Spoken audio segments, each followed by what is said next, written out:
Hello，大家好，欢迎来到 Philosophield， 我是 Alice。今天我们想要探讨的话题呢，是辛格曾在他的论文当中提出过的关于我们是否拥有道德义务去帮助贫困群体这样一个话题。那么他一共提出了3个前提来得出他的结论。第一个前提，也就是他所谓的默认前提，也就是一切由于食物、住所或者医疗条件的短缺所造成的磨难与死亡是不好的事情。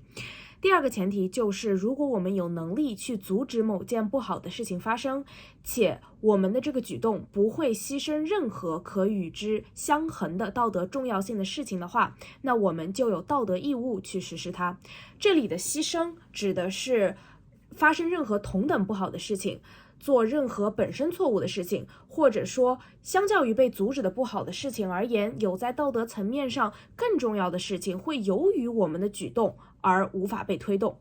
第3个前提呢，就是在给予帮助时，我们不应该考虑自身与受害人关系或者距离的远近。也就是说，一个在你1米开外失足落水的亲人和一个在10万公里之外忍受饥饿的与你毫无血缘关系的人，在道德层面上你都有相同的义务要去帮助他们。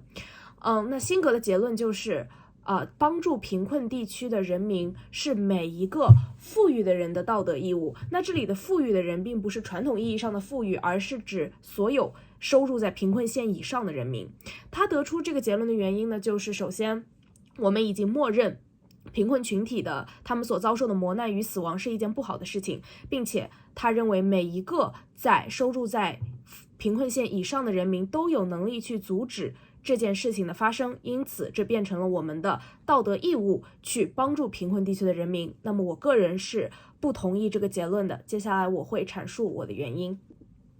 好，那我们现在一个一个前提的去分析。首先第一个前提，原文当中描述缺失时使用了 lack 这个单词，所以我认为辛格想要强调的呢是一种被动的缺失，是无法获得，所以可以排除贫困群体由于某些原因主动拒绝了这些资源的情况。那么由于辛格在这里把它当成了一个默认前提来阐述，所以他并没有多加解释，他还幽默的说，如果你不认同我这个前提的话，那你现在就可以离开我这篇文章了。但我认为它还仍然有很多可以讨论的空间，比如说，如果遭受磨难与死亡的对象曾经拥有过更严重的道德错误的事，比如说，如果一个人他因为犯下了某种罪而被没收了房产、财产，从而导致他失去了住所、食物、医疗条件等等，那这在道德层面上仍然是不好的吗？但在这个语境当中，如果我们忽略不计这些需要帮助的人所潜在拥有的道德缺陷，那我认为我们可以暂时先认同这个前提。那第2个前提，它就是比较具有争议性的了。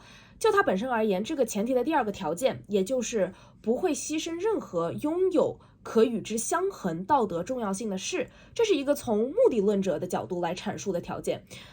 换言之，只要达到的目的是好的，那这整件事就可以被认为是在道德上好且正确的。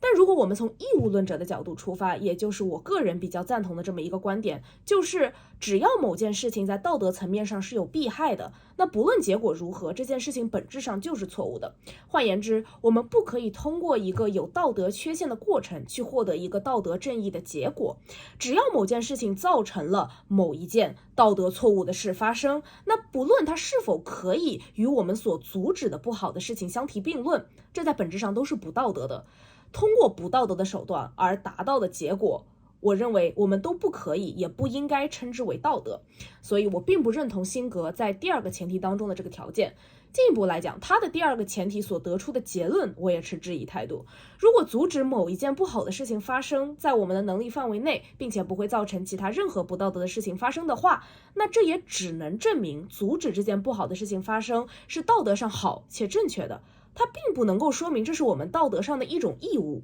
这也引到了另外一个问题上，也就是有什么因素可以让一件道德正确且良好的事情变成我们的道德义务呢？在当今的社会当中，又是否真的有所谓道德上的义务呢？大家可以思考一下这个问题。我们先来分析第3个前提。第3个前提呢，我个人是认同的。弱势群体与我们物理上距离的远近，并不影响道德层面上我们帮助这些弱势群体的重要性的大小。不过帮助的及时性肯定是会影响的。那总结而言，辛格的这一番论述呢，很好的论证了帮扶经济弱势群体的道德正确性。但是他最终得出的结论，每一个非贫困人民都有道德义务去帮助此类弱势群体。那我是持反对态度的。你们对这个的想法又是什么样的呢？把你的想法留在评论区吧，我们下期再见。